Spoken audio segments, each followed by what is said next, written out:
Quote, "Within months after the reservation's creation, the government reclaimed the eastern third of its original 4.5 million acres, which contained prime farmlands already occupied by non-Indians.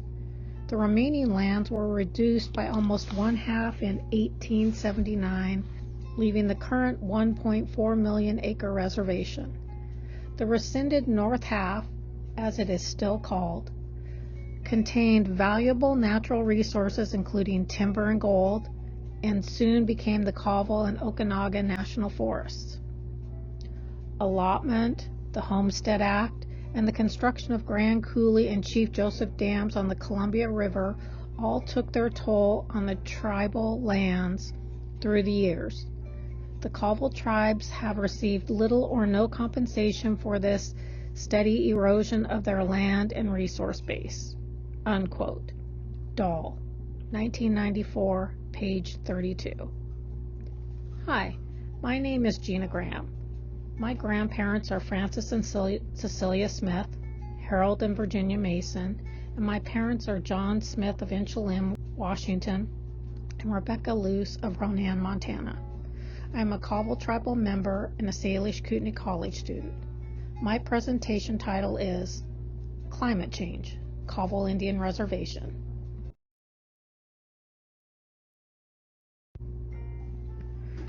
Terminology used in the presentation include CCT, which is Colville Confederated Tribes, CIR, Colville Indian Reservation, RCP, Representative Concentration Pathways.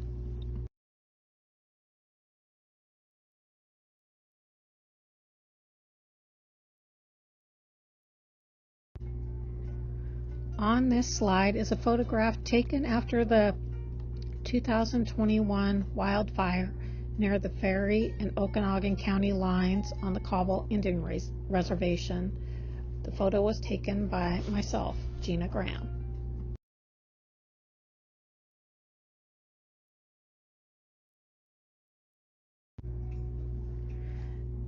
Data from the Summary of Projected Changes in Physical Conditions across the Colville Tribe Study Area, Final Report, October 2017, by Climate Impact Group with University of Washington staff, Penn. Quote, "In addition to average temperatures, we also summarized projected changes in key climatic variables relevant to human health, agriculture, and natural resource management within the Colville Tribe study area.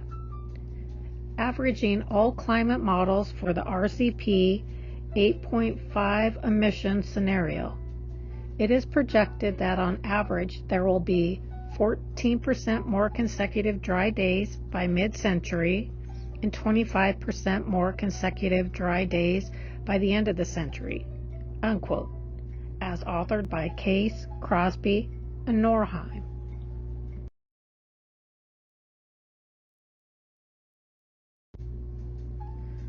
Wildfires were nearly non-existent to me as a child growing up in the 1970s and 1980s.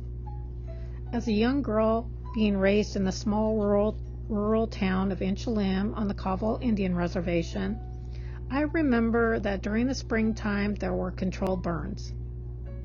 These controlled burns were used to reduce fuel buildup and eliminate the weed population. There was one occasion where my parents were awarded a bid to burn slash piles. My parents, siblings, and I used drip torches to start the slash piles.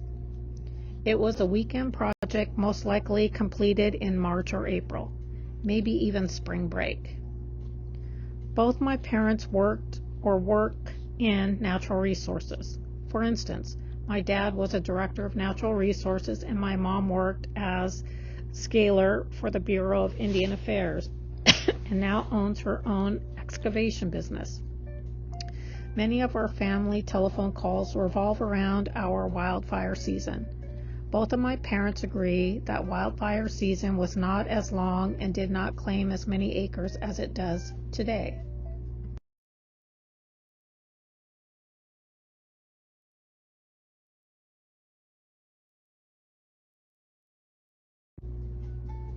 References: Dahl, K.L., 1994. The Battle Over Termination on the Colville Indian Reservation. American Indian Culture and Research Journal, 18-1, 29-53. Case M, Crosby M, Norheim R, 2017.